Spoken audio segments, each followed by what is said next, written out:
Happy New Year! And we have made it to the year 2024. I am sharing this video as start of the 2024 holiday video playlist. If you haven't seen my video on Yule that I did in December, I made my New Year's resolution this year to try to do a holiday or tradition video every month this year.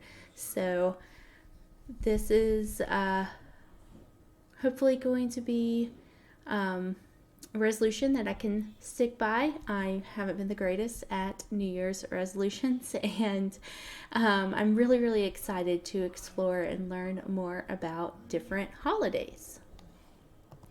So for the month of January, I decided the holiday that piqued my interest the most was Epiphany. As someone who grew up in a Christian household, I know very little about this holiday.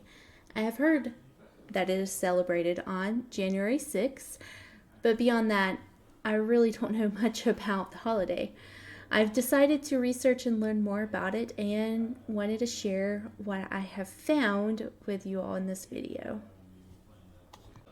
I am eager to uncover the history and traditions associated with this holiday, as well as different ways it is celebrated around the world.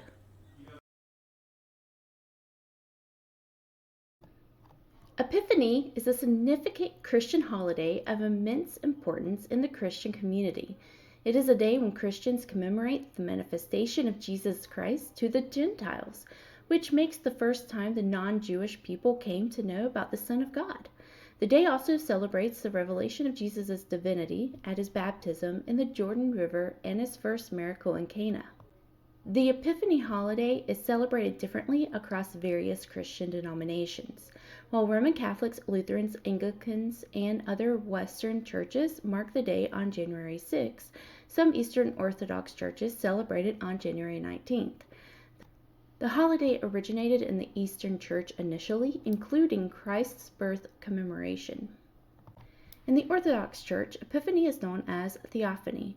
The focus is on Christ's baptism, and believers attend a church ceremony where water is blessed. They take holy water home for year-round use after fasting. On the other hand, non-Orthodox Christians, especially Catholics, emphasize the arrival of the Magi, 3 wise men, in the biblical account. Their worship of Jesus, symbolized by the gifts of gold, frankincense, and myrrh, is considered proof of Jesus' divine manifestation. Epiphany is celebrated with varying traditions globally. Many countries associate the day with special pastries, small gifts for children, and water-related ceremonies reflecting Jesus' baptism. For instance, Ethiopian Orthodox Christians celebrate it as Timkit, involving a significant festival and a procession with a replica of the Ark of the Covenant. In France, a king cake called galette de roi is a popular tradition, with the one finding a hidden being crowned as king. Epiphany marks the beginning of the carnival season in the United States, celebrated with king cakes containing a baby figure. Latin America observes Rosca de Reyes, a crown-shaped sweetbread. Various fanciful customs include Befana in Italy, a folklore celebration where an old woman brings gifts to children, similar to Santa Claus. Another tradition, chalking the door, involves writing the initials of the Magi and a blessing on home doors. Learning that the Orthodox Church celebrate Epiphany differently made me research how they celebrate Christmas. From my research, I found that some Christians celebrate Orthodox Christmas on January 7th instead of December 25th. Approximately 260 million Orthodox Christians globally, including those in Eastern Europe, Ethiopia, and Egypt, follow this tradition. The divergence in celebration dates stems from a historical calendar dispute.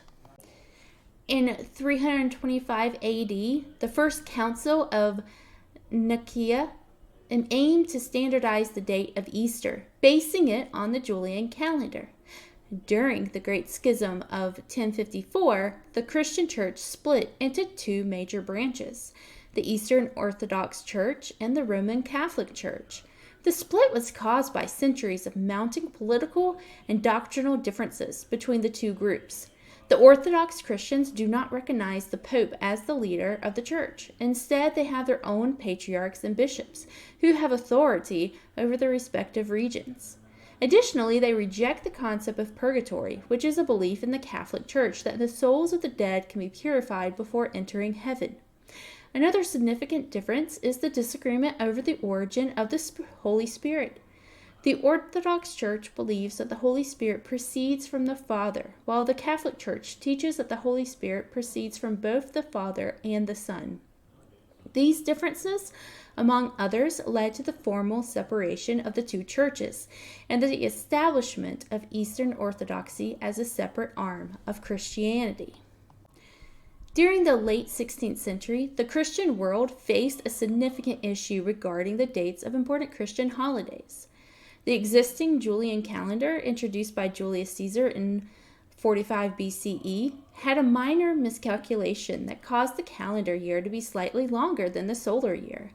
This difference resulted in a discrepancy between the calendar year and the astronomical year, causing the dates of Christian holidays to drift gradually over time. By the time Pope Gregory XIII ascended to the papacy in 1572, the calendar had drifted 10 days out of sync with the astronomical year. The Pope, concerned about the calendar's accuracy, convened a group of astronomers to study the issue. The astronomers proposed a new calendar that addressed the discrepancy by skipping certain leap years. The new calendar, known as the Gregorian calendar, also included a correction to the length of the calendar year, resulting in a difference of only 26 seconds per year. However, the entire Christian world did not immediately accept the new calendar. Protestant countries, including England, Germany, and Scandinavia, rejected the new calendar and continued to use the Julian calendar for many years. It wasn't until the 18th century that most of these countries adopted the Gregorian calendar. Today, the Gregorian calendar is widely used across the world, and most Christian denominations use it to determine the dates of important holidays. A Pan-Orthodox Congress in 1923 addressed the calendar issue, resulting in the adoption of the revised Julian calendar by some Orthodox churches, moving their Christmas to December 25th. However, others like Russia and Egypt refused, sticking to January 7th. Poland initially adopted the revised calendar but later dropped it. Orthodox Christmas traditions vary, with a focus on devout religious celebrations, fasting leading up to Christmas, and unique regional customs. Despite potential calendar confusion, many Orthodox Christians continue to celebrate Christmas on January 7th. I am excited about all of that I have learned so far about Epiphany and the Orthodox Church. Grew up as a Pentecostal Christian, and we didn't really celebrate these traditions or holidays. And so learning about these different holidays is exciting and new for me. And I hope that you enjoyed listening and learning more about these holidays. And if you do celebrate these holidays, please let me know down in the comments below. What do you do to celebrate Epiphany, and how do you celebrate it, and what day do you celebrate it on? Are there other holidays and traditions that you celebrate during this time of year that isn't commonly well known? Please let me know. And if you enjoyed this video and would like to see more, please subscribe and hit the like button, and I will see you in the next video. Bye!